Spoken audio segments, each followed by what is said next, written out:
I think like over the next 5 to 10 years, I do think it's more likely, like rather than worrying about technology or machines, like taking control over humanity or manipulating humanity, I think it's more likely that this stuff, changes the way we work. It probably replaces a lot of jobs. And I think people are going to be surprised at which like the types of jobs it replaces. I personally think something like writing and copywriting, I don't think those are at risk of being replaced. And the way, because there's a creativity element to it, there's a marketing element to it, there's messaging and storytelling. And so with Contentedge, we're trying to augment the abilities of writers and copywriters. We're trying to give copywriters superpowers to draft and create really good content quickly, like quicker than they could before and easier than they could before, that's going to rank in Google search results. As a copywriter in the tech space, I have to say the AI frenzy is definitely beginning to exhaust me. I am someone who greatly benefits from these tools. I use them every day in my freelance copywriting business, but I'd be lying if I said that what they can do isn't a bit intimidating and worrisome. Then you add all of the noise and all of the conversation that is happening right now. You kind of have the triggered writers who are putting AI down, saying that it's absolute trash and will never replace copywriters. And then you have the AI advocates who are saying that copywriting is done, move on, it's over.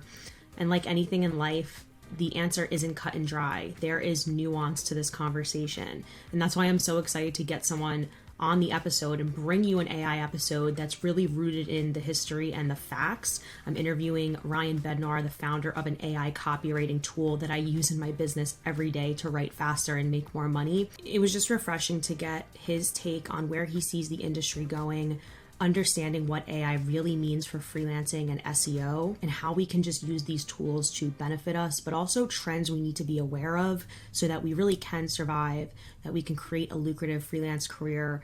And my main goal with this conversation is just to cut through the noise and have a down-to-earth conversation that isn't filled with hype or scare tactics or clickbait. So I hope you enjoy. All right. Welcome, Ryan Bednar, founder of Contentedge. I'm so excited to get into this interview because everybody is talking about AI. It's all anyone can talk about.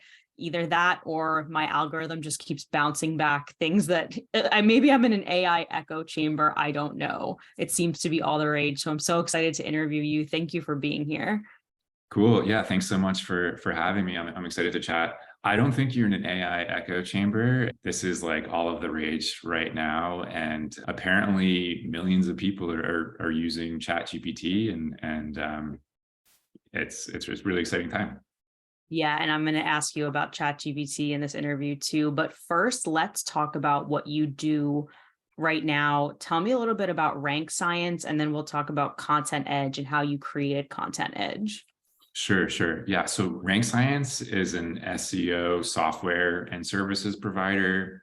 We work with a lot of startups to bigger companies, sometimes enterprise companies, to help them grow traffic and rank in Google search. And I started this company back in 2017. So I've been working on it for a while now. And we've been building software the whole time. We built a bunch of SEO A/B testing tools. Originally, that's what we got started on. So, we could help customers test like which title tags convert users at a higher rate from Google search. And we eventually found out about GPT-2, which was the first large language model from OpenAI. And we got early access to that. And I thought, wow, this is going to change SEO. This is really exciting. GPT-3 came out about 2 years ago, and we had early access to that as well. And that was even better.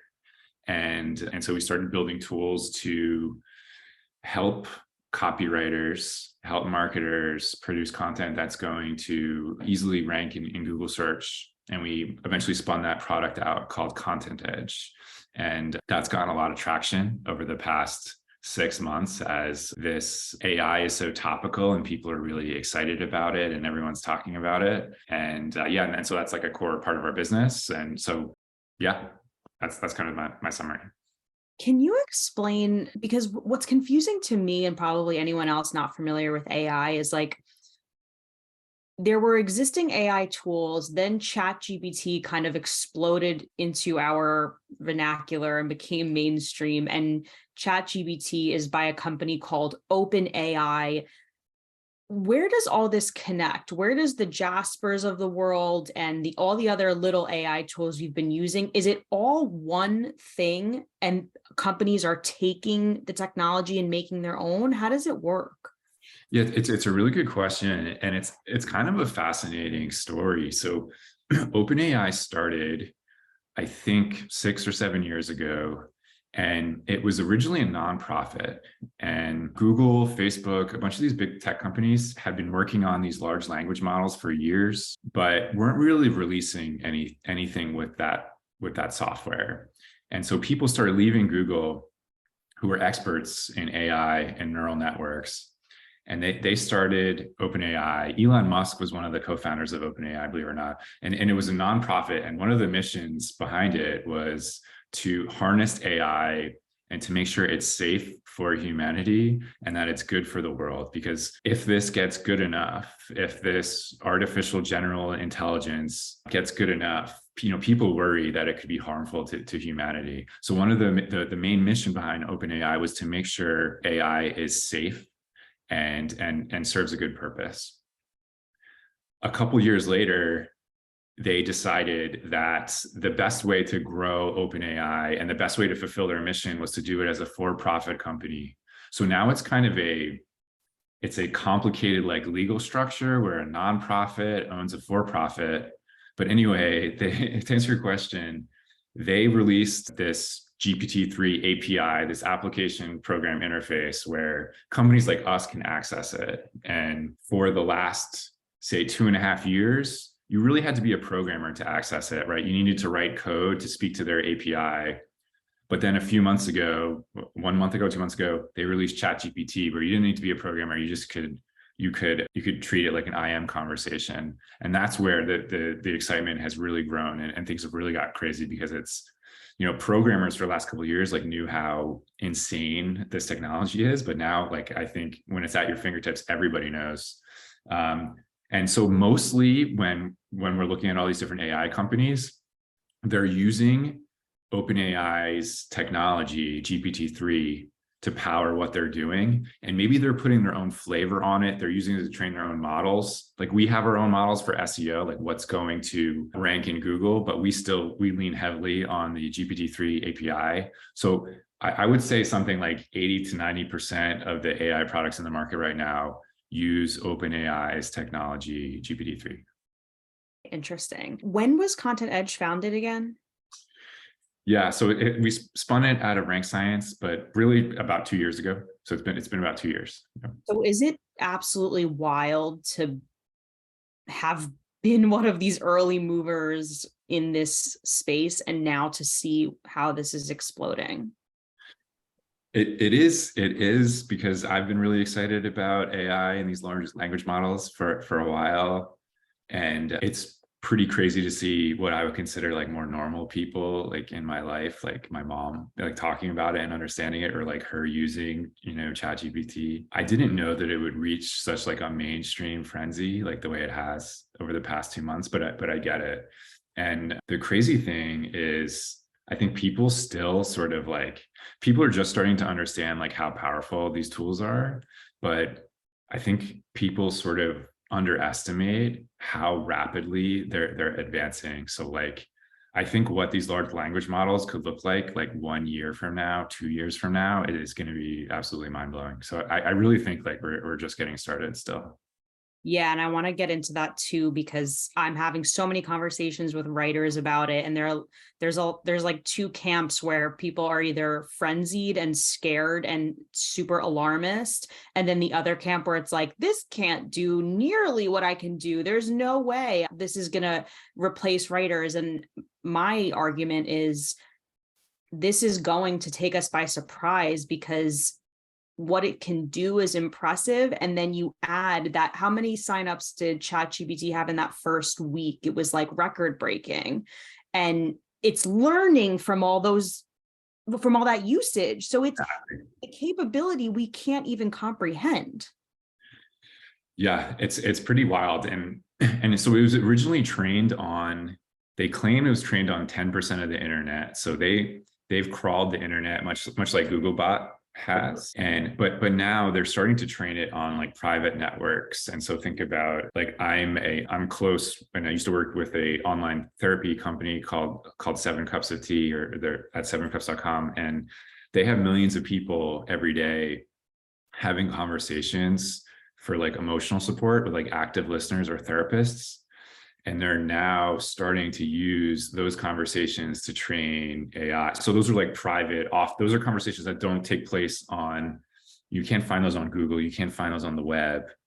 Those are private networks, and they're starting to bring in AI to learn from these conversations. And so like, I don't, my close friend who is a psychologist, a psychiatrist, he believes that we're going to be able to train AI in a very short matter of time to be a better therapist, or as one of the best therapists possible, possibly better than a human in a very short amount of time, which is really incredible.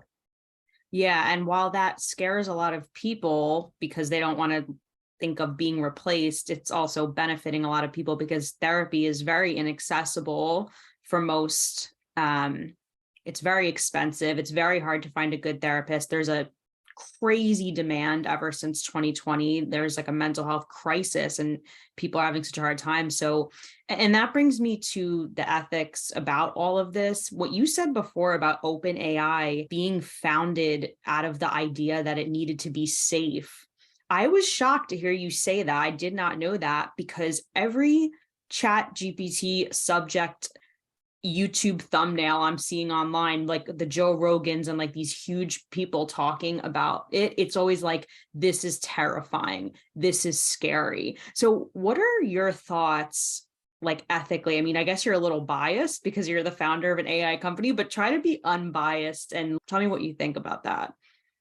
Yeah, I mean, I think there's definitely a risk to it, right? Like, I don't know how real that risk is in the short term, that it's like become smarter than us. Like, one of the fears would be, if we create this intelligence that's smarter than us, it could manipulate it can manipulate mankind, it can manipulate humanity into doing things that give it more power, or that are in the interests of the AI more than they're in our interests. And it could get so smart that we're being manipulated in ways like we have no idea, right? And I do believe, like, when like, if we create this general artificial intelligence, this AGI that everyone talks about, like, it is going to be like flipping a light switch. Like, it's not going to happen gradually. It's going to happen super fast. And so from that perspective, I do think it's smart to try to put guardrails in place. But at the same time, it's hard to even predict the ways that, this could harm us or hurt us. There's a bunch of like sci-fi movies around it. Like, if you ever watched like Ex Machina, which is like a pretty creepy one.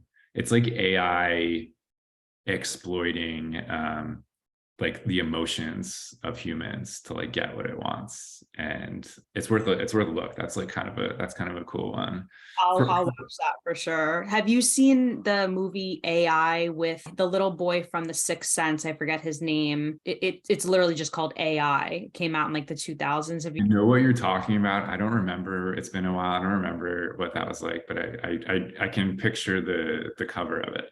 Yeah, that's another good one about AI. Cool. I'll have to check that out. I think, like, to revisit your question, I think, like, over the next 5 to 10 years, I do think it's more likely, like, rather than worrying about technology or machines like taking control over humanity or manipulating humanity, I think it's like more likely that this stuff, changes the way we work. It probably replaces a lot of jobs. And I think people are going to be surprised at which, like, the types of jobs it replaces.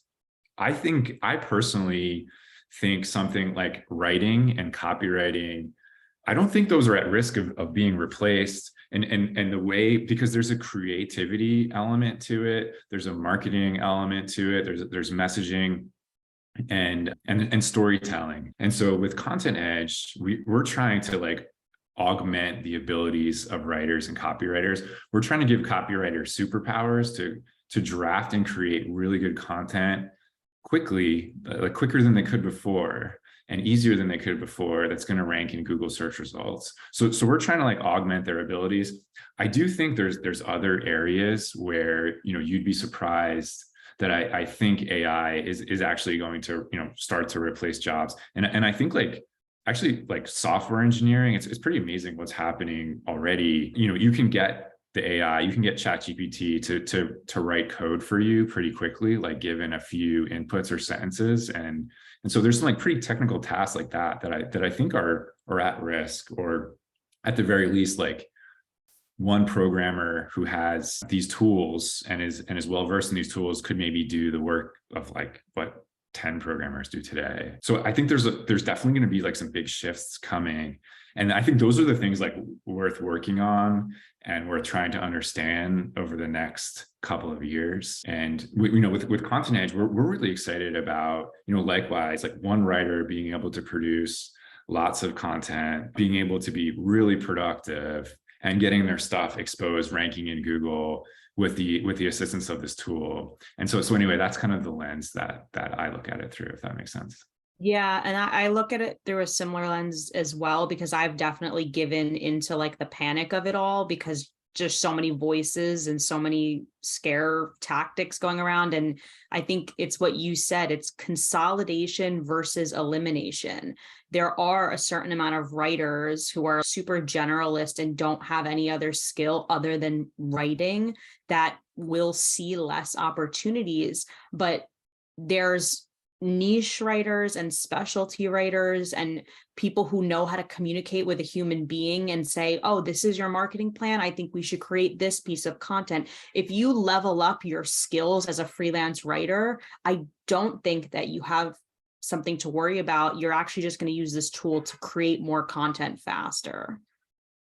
I totally agree with that. And that's exactly like kind of what we're trying to do with Contentedge, like help writers create better content faster. On the other end of that, right, if you're undifferentiated, if you are kind of just a generalist writer who takes orders and fulfills them, I mean, yeah, this stuff might be more challenging. But if you serve a certain niche, or, you know, you have figured out a way to build relationships with certain clients through certain networks, I mean, that stuff isn't going to go away. So I think it's going to be empowering for many people, and, you know, and then maybe a little threatening to some. And I understand both sides of it. I understand being on the side, because I have a background as a software engineer, as a programmer. I understand looking at it as like, oh man, this could replace programming work, and that's kind of scary. This could reduce the number of programmers we need. And if you've trained your whole career to do that, that's frightening. So I can empathize with that for sure. Yeah. And I do want to talk about like dispelling some AI myths. And I want to read an excerpt from an article that Contentedge, your company, published, because, and this is the thing that really like pisses me off, that I see a lot of people online. They're like, they state such obvious things like, there's no way this robot can do what I can do. But it's like, who in their right mind really thought that they were going to completely rely 100% on an AI tool and just publish it without looking at it? Obviously, you're going to have to edit it. You're going to have to edit anything. And the person you submit it to, if you're a freelancer like me, is also going to have to edit it. So I just want to read this excerpt, and I want to get your opinion on kind of like this, dispelling this misconception. But it says, when using AI copywriting or content generation tools, it's important to still read through the content. Every article, either written by a content writer or an AI tool, needs some proofreading and editing before it's ready to publish. It's important to read through your content to ensure everything makes sense and is relevant. Checking basic things like grammar, spelling, punctuation is essential and determines a good article from an excellent one. And this was, for context, the part of the article that was talking about, well, is using AI going to ruin your ability to rank? Is it going to make duplicative content that harms your search engine? And I almost liken it to that little sticker on a tractor that says like, do not stick your finger in the blade. And it's like, are you kidding me? That's so obvious. And that's how I feel about this. It's like, you have to obviously edit before you publish this stuff. Tell me your thoughts on that. Yeah, that's really funny. I like that analogy. Yeah, we encourage everyone, like not to just publish outright what Contentedge produces. Like this is meant to be a guide. This is meant to be helpful, but everything should be edited and reviewed by a human. And there's a lot of talk out there right now, at least in the SEO community, around, because there's people throwing up websites and launching hundreds of thousands of pages, like using AI right now, and it's all AI content. And I wouldn't recommend doing that. I think Googlebot is like pretty smart and can figure out if you launch an unnatural amount of content overnight. Now, for you to do that in a slow, gradual time period to get to hundreds of thousands of articles, then it's going to be harder for them to understand that AI was used. But you have a real leg up on the competition if you're trying to rank in Google, if you're trying to do SEO and you're using AI tools right now, like Contentedge. And so I think it's a no-brainer. There's a lot of discussion around, can Google detect AI created content? In the long run, the answer is they absolutely cannot. In the short term, there's some tools they can use to guess if AI was used in the creation of an article, but it's really just a guess.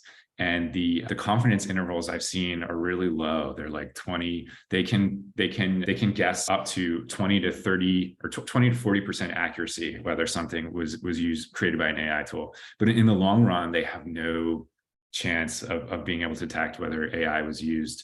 And in our view, we're trying to help people create better articles. And I don't think Google is going to be upset if people are publishing good content.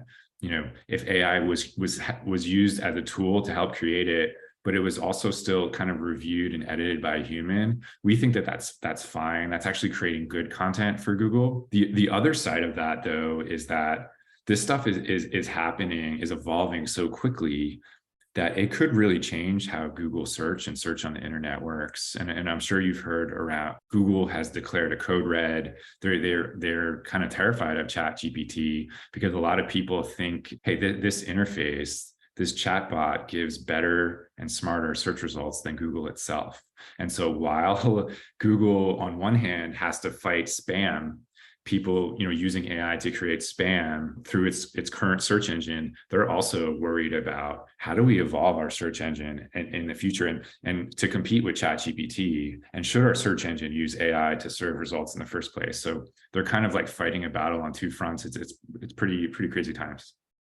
Yeah, I think Google has been this just giant that nobody could defeat. And the fact that, this is like, correct me if I'm wrong, this is the first time they've really been challenged in terms of 20 years.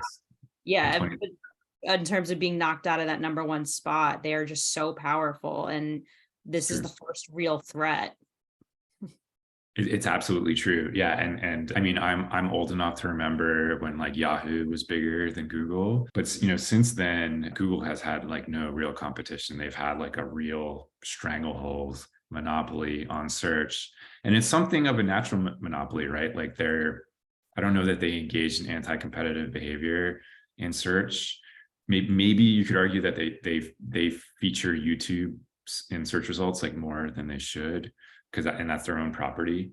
But they've had this monopoly from just like creating a better product. The results were always better. But now, there's people who have one tab open for Google and one tab open for ChatGPT. And you could see how ChatGPT could evolve into a search product that's better than Google. And OpenAI has a huge deal with Microsoft to power ChatGPT and GPT-3. So they're using Microsoft cloud products and they're getting like all kinds of free credits. But I think Microsoft also gave them made $1 billion investment in OpenAI. And they're already introducing the ChatGPT results into the bing.com search. And I don't know when the last time you binged something was. I can't tell you that I run a search engine optimization company. I don't even look at Bing. Like the number of people that use it is so small compared to Google, it doesn't really matter. However, maybe this sort of technology could change that. Personally, I use Ask Jeeves to do all my search. Just kidding. Tell me about like the use cases for Contentedge and who can benefit from using it. And I'm also curious, when you first created it, how did you see it being used versus where you see it going now and who actually is taking to it? I'm just interested from like a founder's perspective. Yeah. So I can answer that first. I think First, I'm like really entrenched in the SEO world, and I'm a programmer, but I've helped start a couple different companies, and with various degrees of success and failure. And search was always the thing. Search was something I kind of figured out how to get good at, and I could see as a pattern between like the companies that succeeded and the ones that didn't. And so I built this product first with like SEOs in mind, but then, and so with a real focus on like ranking in Google search results, like all the content was really meant to be for landing pages and blog posts, people that want to get them to rank. We've expanded it beyond that a bit, where, people drafting content for other formats, drafting content for LinkedIn, or even just like, if you're writing a book, you can get value out of Contentedge. So we've expanded it to kind of like copywriting in general, with SEO still kind of being our main differentiator versus, the Jaspers and all the other copywriting tools out there. We think Contentedge is the best tool for drafting content that's going to rank in Google search results. And so to answer the first part of your question, like, what does it do? You can really easily you can enter a keyword you want to rank in Google for, right? And, if you have a business, you can do some keyword research using Contentedge to figure out what are people searching for that's related to your business, where, maybe they land on your website, they may convert to be a customer. You can enter a keyword you want to rank for, and in a few clicks, you can generate an outline of like a piece of content that's going to rank, that is designed to rank in Google for that term. And then you can kind of double click on each one of those outline points and expand those into paragraphs. So, within minutes, you can write a 2,500 word blog post or landing page. You can also use the AI to generate images. So instead of using a stock photography site, you can use Contentedge to, draft a quick headline image for a blog post or a landing page. And then another feature that we found helpful, and this is definitely helpful in the SEO community specifically, but I think it's helpful for writers overall, is like being able to rewrite text. If the AI produces a paragraph you're not fully happy with, you can say, rewrite that for me, and we'll change the language on it to something that's maybe more palatable or something that's different. And so these are just tools that I think the younger generation, 10 years from now, writers are going to think it is insane that you didn't have these powers in your Microsoft Word, in your whatever. I grew up using like Word Perfect or something, and so we're trying to build this to augment the abilities that writers have and make their lives easier and help them produce better content. Yeah, and I'm a user of Contentedge. It's been a game changer. It really is that search functionality and that ability to do everything in one window. So it's like having the keyword research, being able to rewrite things, being able to have Contentedge generate the idea, generate the outline. As a writer that specializes in blogs and other long form pieces, it's just, there's so much toggling back and forth to different windows and pulling so much information and Googling so much of the research and pinpointing stuff and bringing it into the document. So that's why I really like working out of Contentedge, because I'm able to do everything in one window and eliminate a lot of that context switching that happens when you're constantly going from screen to screen. I'm totally with you, and that makes me happy to hear. I think, yeah, traditionally, if you're an SEO writer, you would have a whole bunch of tabs open. To your point, you'd have one tab open that's like your keyword research tool. Maybe you use SEMrush, you use Ahrefs. Those tools cost, by the way, like at least $100 a month. And then, you have a spreadsheet open with the different keywords that you want to highlight or make sure you check off in your article, or maybe you have your outline in there. And then you have your Google Docs open, or your WordPress open, or Microsoft Word, and you're toggling between all of those things. And with Contentedge, we try to bring it all into one screen, and then also grade your document from an SEO perspective on like, is this comprehensive on the topic? Does it include all the topic entities that we think it should? That, we kind of reconstruct Google's understanding of a topic, and we'll tell you, what are the keywords you should include in this article if you want Google to give you a high content relevancy score, because that's what's going to help you rank in Google search results. So we try to bring all those tools into one application, and also do it for like a price that is more affordable for writers, freelancers, people who are not working for big companies. And so we have a free trial if anyone wants to check it out at contentedge.com. But even our first paid tier is affordable for most writers and freelancers at $29 a month. So we're trying to just create and give away a lot of value for people. And yeah, as someone who's investing in a lot of tools, whether it be Ahrefs or other AI tools, $30 a month really is a steal. What do you see? I'll end it on this. What do you see for the future of Contentedge? And is there any like new developments or any things that you guys are working on within the company that you're excited about?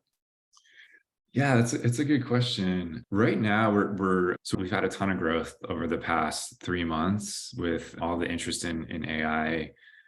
We've been surprised actually at all the users that we've been adding, and we've been getting really good feedback from people. This is like probably a boring answer to start, but like we have some like user interface things we want to tidy up. People are asking for, we have lots of customers now with like hundreds of Contentedge reports, and they're asking for better ways to organize them. So we're adding some more kind of like content management features, and like how you could create folders for clients and keep content in there, and better stay on top of it. So we're starting with that, but then we're also we're deeply focused on making sure that AI generated content that comes out of this is useful and helpful. So that's something we're always like forever improving. Those are the two things that are top of mind right now. If you have any feature requests or anything you want to see, let me know. We probably build it pretty quickly. Yeah, for sure. And that's always the mark of a really great company, is just to, getting the feedback and seeing what features people are requesting and iterating on that. So that's really good. Well, Ryan, thank you so much. I'm so excited for everything that's to come with Contentedge. I'm excited for all the writers who are listening to this to give it a try. It's free, and then you can upgrade when you're ready. I 100% recommend it. I think at this point, if you're not using some type of AI tool, it's the equivalent of checking your spelling in the dictionary instead of using the automatic checker at this point. People seem to get really riled up on this subject. So I want people to be a little bit more open-minded of like, hey, use this or else you're going to take longer to get assignments completed. And that makes you less money as a freelance writer. That's the big thing I just try to drive home with people. I think that totally makes sense. I like that. I like that framing. It's like this should be a tool in your tool belt. If you're a freelance writer, this is something that can help make your life easier and then help you, potentially make more money, or craft better content, or craft content that converts or appears in Google. So I think it should be viewed as a tool, and not as like an enemy or a threat. I think I like the way you framed it. For sure. Well, thank you so much, Ryan. And again, everyone, link down below, you'll see how you can start using Contentedge. Cool. Thanks so much for having me.